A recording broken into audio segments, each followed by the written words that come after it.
I'm Patrick Lancaster, and we're in the center of New Delhi, and we've been showing you as many different perspectives on the situation between India and Pakistan as we can, and now we're getting farther into the political atmosphere. We are here at the residence of the spokesperson for the National Congress Party, or the opposition party, Dr. Udit Raj, and he's also a former MP, and that was back in 2019, and now he's part of the opposition.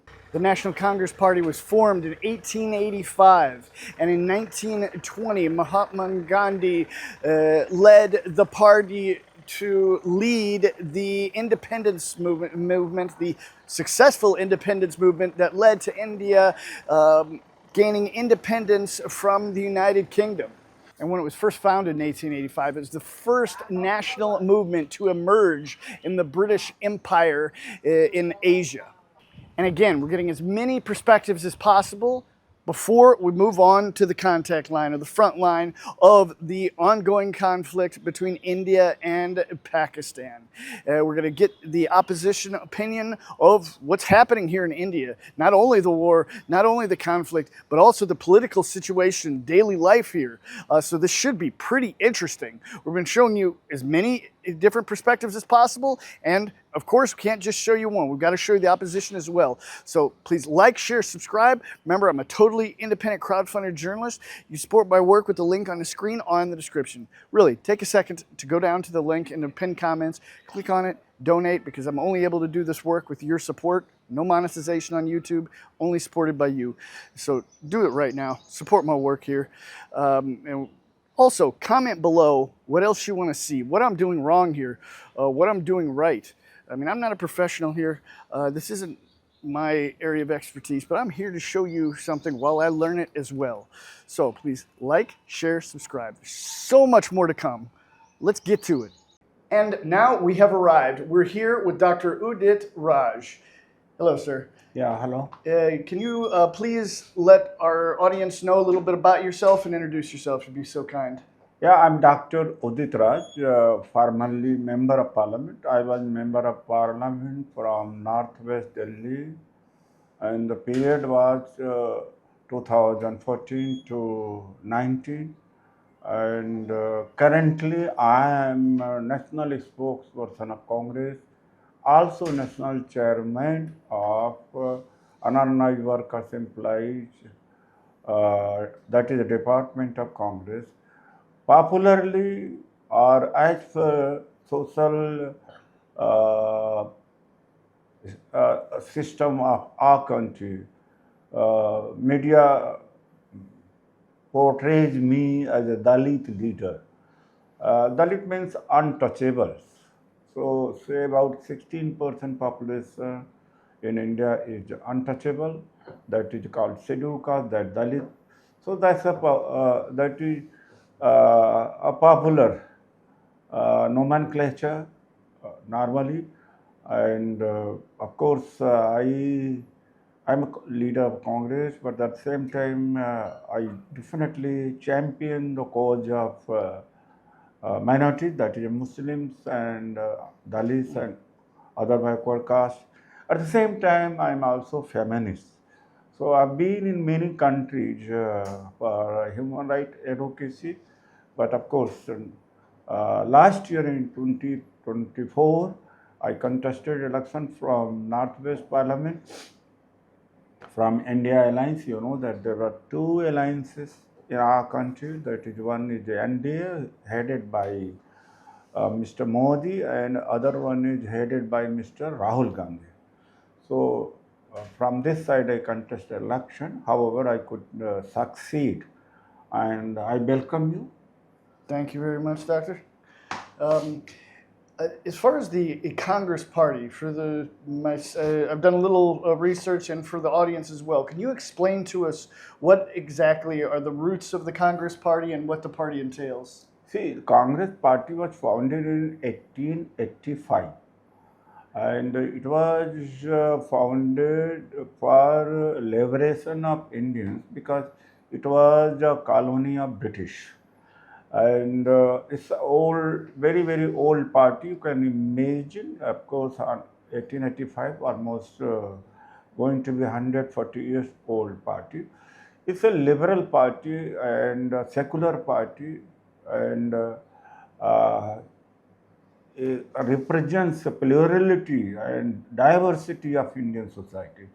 Indian society is very, very diverse. There are thousands of languages and thousands of the castes and thousands of culture, tradition, and it's like a garden. You find that all kind of flowers are there. So that's why Indian society is called very, very diverse society. Unity in diversity, plurality in diversity and plurality. They are the features of Indian society. And from my understanding, Mahatma Gandhi also was a leader of the Congress Party, correct? Yes, great Mahatma Gandhi was a great leader. Jawaharlal Nehru was a great leader. Srimati Indira Gandhi, great leader. Sardar Patel, Dr. Ambedkar, and many others. They were the leader, and in fact, it's they who liberated India from the British colony. India got freedom on 15th August 1947, and at the time,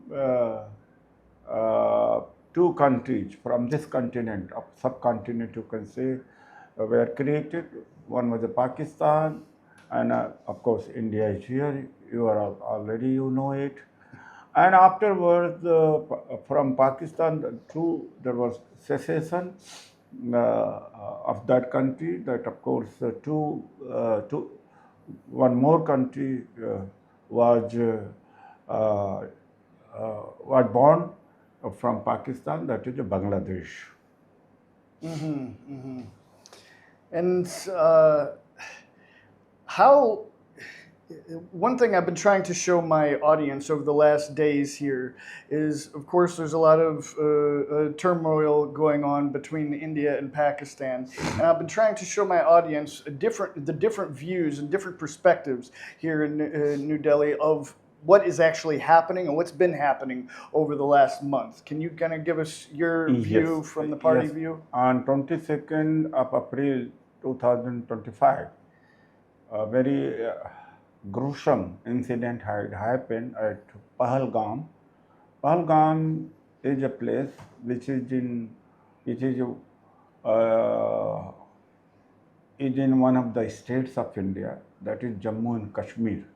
Jammu Kashmir is a state, and 27 people were massacred by terrorists, and then of course after that a conflict broke out, and our Indian army also bombarded the places of terrorists those are there in occupied Kashmir, Pakistan occupied Kashmir, that we call it POK, Pakistan occupied Kashmir. That is a part of Kashmir. However, it is being occupied by Kashmir. So what happened? The terrorists are harbored there by ISI and Lashkar-e-Toiba and Pakistan government. And there, of course, their places were destroyed. It was bombarded, and after that, of course, then conflicts started, and at LOC also there were artillery selling and drones, attacked by drones, and of course, other terrorist activities happened, and government of India retaliated substantially, appropriately, and then of course the intervention of US President Mr. Trump, ceasefire was declared on 10th of May. Hmm. And how much do you think Trump actually helped with the ceasefire? There's conflicting reports saying that he kind of just took a little credit for it, but he didn't have that much in actually implementing it or making it happen. Do you think he really took a No, big part in it? yes, yes, he Yes? did. He did. Okay. Indeed, he did. The reason is that it was he first announced the ceasefire, and both the countries they approached him. That's the reality. Of course, government of India is not agreeing to it, but this is the reality. Otherwise, the Prime Minister of India would have contradicted that no, Trump is no one to dictate. So in that way, our sovereignty is undermined and compromised. And not only that thing, Mr. Trump repeatedly said the same thing. And from Saudi Arabia also he said that he threatened both the countries and threatened that he will stop trading activities, otherwise you go for a peace, and that is how the ceasefire was reached out. But let me tell you, if it was not there, then the PM Modi would have reacted. He would have denied that no, it's none of the job of the US president to announce the first. The very fact that he announced the first, the ceasefire, uh, that shows itself that, of course, things were seized with him. And then afterwards, Pakistan announced ceasefire, and then finally India announced ceasefire. So that's the situation, that's the reality. However, conflicts are still there, and this ceasefire is not going to be permanent. And we don't know the condition of ceasefires. I think Mr. Trump knows. Maybe government of India, maybe Pakistan, tripartite, they know the conditions of ceasefire, but we are not informed. And what about the situation with water? Water seems to be taking a big part in this situation. As far as cutting off the water to Pakistan through the dams, closing the dams, do you think that more affects just the normal people, the normal population, or does that really affect the terrorist cells that could be there, or what is your opinion on No, the that, water situation? that of course, suspension of Indus Water Treaty. See, Indus Water Treaty was finalized in 1960. So it's not it's a pipe, or it's not tap water that you can stop. It takes time. So it needs a lot of reservoir and dam. And of course, government of India has not cancelled it, but it has suspended it. Mm-hmm. And of course, definitely it's going to affect the common masses, not the terrorists, because terrorists they hide out, and they are very well to do. They have a lot of money, so for them, of course, it's not a problem. But the problem would be for common people, for agriculturists, etc. But still hasn't stopped. You can't stop, because what happened? These rivers have been created by nature in millennia. It's not a joke. And to stop the water or minimize the water, you need a lot of dams, a lot of canals, reservoirs, water bodies. And there's also been reports of possible radiation leaks after the attacks on Pakistan. Do you think these are just rumors that are I see, unsubstantiated? rumor, there is no authenticity of this information, because there is the International Atomic Energy Association. And unless until we get it from reliable sources, the hearsay anything. See, our Indian media has already captured Islamabad, Karachi, Pakistan. If you go by our media, already Pakistan does not exist. That is the media. It's not a media, it's a comedy. You can't find such a media anywhere in the world. And I think they have brought the shame to the nation. And that day, I think on 8th or 9th evening, they broadcasted that capital of Pakistan is captured. Munir has been arrested, and Shahbaz Sharif is hiding, and Karachi port is captured. This Indian media is a Modi media. Indian media is completely slave of Modi, Mr. Modi. There is no media in this country. No, freedom for press. Nothing. No freedom of press. No. Uh-huh. And why is that? Why do you think that's? All this compromised, completely compromised. They have been sold out, and with the money of Adani and all, they have been purchased. And I'm saying, I tell you, if anything is worse in our country, it's the media, and it's no longer a democratic country now. Really? Yeah, of course, it's an elected autocracy now. Uh-huh. And what needs to happen to make it a democratic country again, in your opinion? I don't know, unless until Congress party and its allies, they come into power. It's difficult now. I find it's a very disappointing because democracy is a must for the whole world, not only in India. And of course, Indian democracy is the largest democracy in terms of the population. If this part of the country does not have a democracy, it will have a global impact. So what happened is that media is completely, you see, at the rank, look at the ranking of media here. Ranking, I think somewhere 162, somewhere. I think out of 200 countries, you can imagine that. And how far do you think that it extends past just the media as far as the restrictions of freedoms? Hardly there is freedom. Because all opposition parties, houses are raided and they are jailed, and those who are rather election commission and then enforcement department and Central Bureau of Investigation and CBI, Central Bureau of, and then income tax and all, these agencies are continuously used against the opposition. And of course, many of the opposition have been forced to join the ruling party, and many of them have been silenced. And those who are still fighting, of course, they are facing a lot of troubles. And of course, the election commission has become a farcical body, and we can't trust it because there is manipulation in election. Otherwise, mandate is not with them, but what happens? Elected autocracy.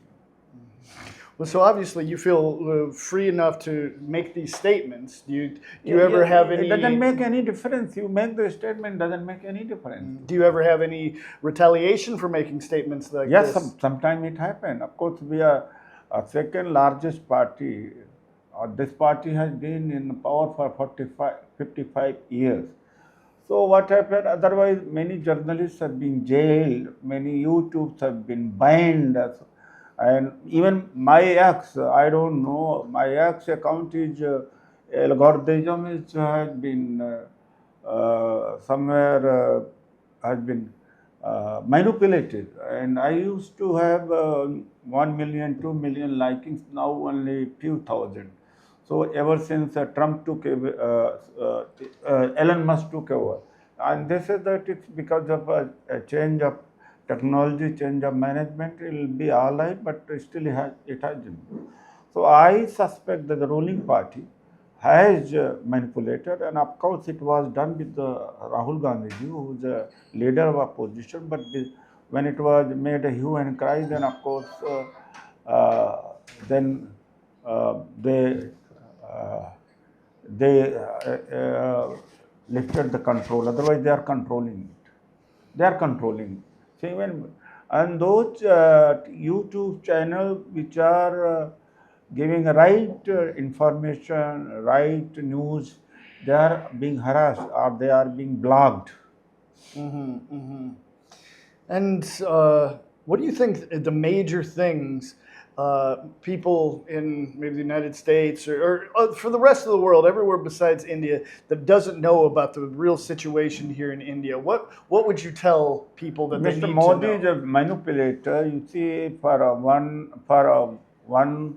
uh, first 5 years, he uh, impressed whole world, and even for second tenure also. But now the global community is understanding him, and that's the only and that you can verify. You can very well understand that in Pak-Indo conflict, India remained alone. On the side of the Pakistan, there were many countries, and of course, openly Turkey, Azerbaijan, China supported, but of course, behind, from the back, many countries supported, but nobody supported India because I think they have understood Modi manipulation and autocracy, and he's a conspirator, he manipulator. Otherwise, it never happened that India is isolated from the globe. Understand. And how soon do you think things will change to the better, in your opinion? I never know. I never know. And this country is a fatalist. And for century, for millennia and century, was slave. The people rely more on next life. People rely more on fate, and everything predetermined, and a lot of superstitions. So what happened? There has never been any bloody revolution in our country. To some extent, social reforms were carried in southern India, and of course, had the British not come there, I don't think that you'd have seen India in situation. It was fragmented in thousands of states and small kingdoms. I said British who united by laying down the railway and the postal department, CPWD, army and parliamentary system, many things they could integrate in there.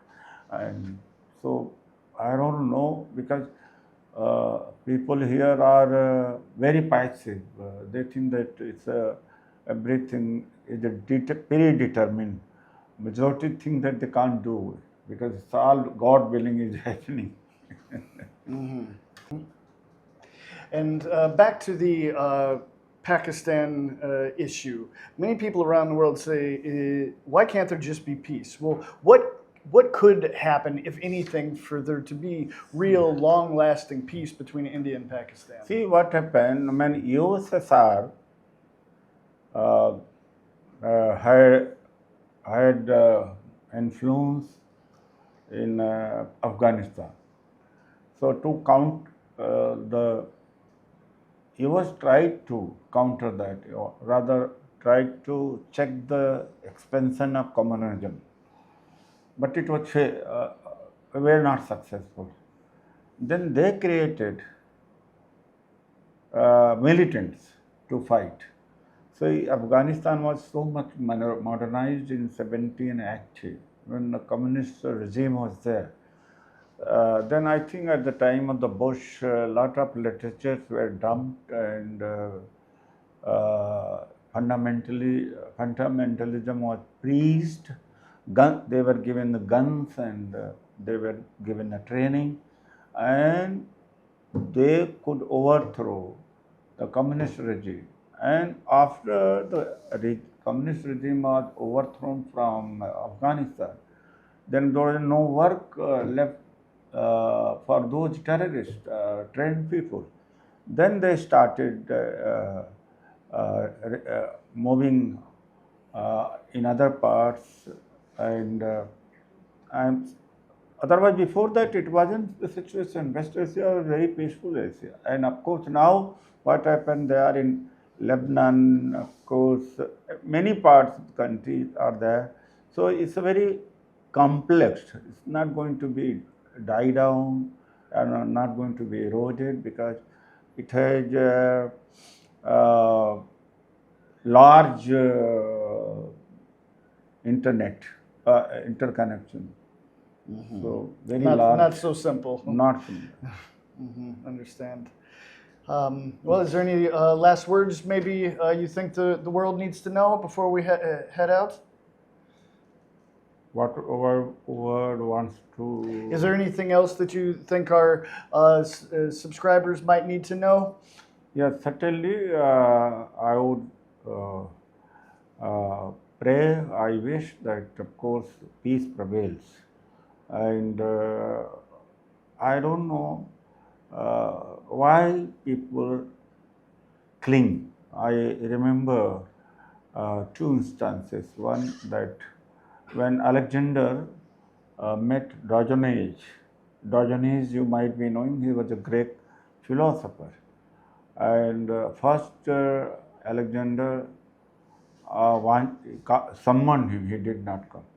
Diogenes was from very good family, and then he gave up all wealth and clinging and craving, and he was like a hermit, and he was like with no material. So when Alexander went to see him, and he was standing in front of him, and then the sun rays was, he was blocking the sun rays. He said that, Emperor, of course, Alexander, he said that move away from, don't block sun rays. And then Alexander got surprised that how could he say? Then he asked that even if you win the world, then your next step will be to win another world. He said, I have not been in position to win this universe or win this world, and what to talk about the next. Then he says further that there is no end to it. When you will die with empty hand. And this is saying, I don't know, when he died, and before death he said that when I die, my palm should be on both the sides, empty palm should be both the sides. That will give the message to the people that Alexander came but went with empty hands. So yet I don't know why so much of clinging. And Mr. Trump came to Saudi Arabia, sold the arms worth $1 billion. See what happened in the civilized world. And they are the civilized nation. And they want that other country to fight. And when the other fight, then they will be getting a opportunity to sell the arm. So America is a very civilized country. But at the same time, they want that there must be conflict in some parts of, and then only they can sell their arm. So in terms of rupee, it's a 12 lakhs crores. That means many $1 billion arms is sold. Is it for peace? Is it for love? Is it for humanity? It is to aid a country, abet a country, encourage a country to fight against other countries. And they earn money. If there is limit to it, there is no end to it. Why the people are thirsty, bloodthirsty of others, craving, clinging. One day everybody will go from this universe and will not go with any material, but so much of hankering, so much of clinging to the materials. The basic needs should be there, I understand, but at the same time, so much of hoarding, so much of wealth, like Americans, Bill Gates, Warren Buffett, and all. This is a free economy, and in name of free economy, they can plunder anybody. For instance, this is the mobile, this Apple mobile. The cost must not be, say, few dollars, but they charge $1,000. So whatever, so much of profit there. What they will do there? And of course, though that wealth is not being going to be utilized for the common people. So much of hunger for the wealth. And suppose Warren Buffett or Bill Gates, they will die one day. And of course, when it comes to Indian capitalists, they are more, they are really wretched. See, as far as American or European wealthy people is concerned, they create at least something. They create technology, they earn. But Indian businessmen, they don't do anything. They just bend the laws. They rob the people, they cheat the people. And they influence the government, they bribe it. And rather, they are traders. For instance, that Zuckerberg created Facebook and then he earned money. And Bill Gates, Windows up, they earned money. But in India, I haven't seen any case, any mail. No technology, no innovation, nothing. They don't. They just want to hold it and pass the wealth generation after. The one good thing with the European and American wealthy people is that they part with the wealth in their life. But here, same person, they collect the wealth, they hoard the wealth to pass it generation after generation.